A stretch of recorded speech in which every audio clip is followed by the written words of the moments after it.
Hi, my name is Steve, and I'm the Classics Manager here at Gaudin Porsche Las Vegas. And today we're going to talk about our 2024 Classic Restoration Challenge entry, which is this 1986 Porsche 911 factory M491 turbo look wide body. Now, I would have sat on the driver's side, except the window doesn't roll down, and that really doesn't work well for the camera. Now, this car presently identifies as a cab, as you can see. But the reality is, this car is actually a one of 58 factory Targa wide bodies.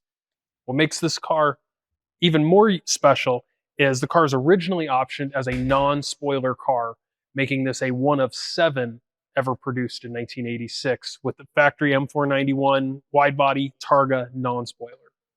So this car is a really prime example of odd decisions of the 80s.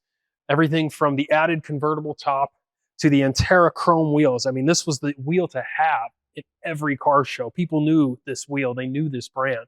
And the other big addition was the spoiler. I mean, the 80s, 90s was the time of the spoiler, the bad boys cars that everybody wanted to emulate it. And that's all going away on this. And we're going back to the way the factory made it. So it's a real privilege to bring this car back to life.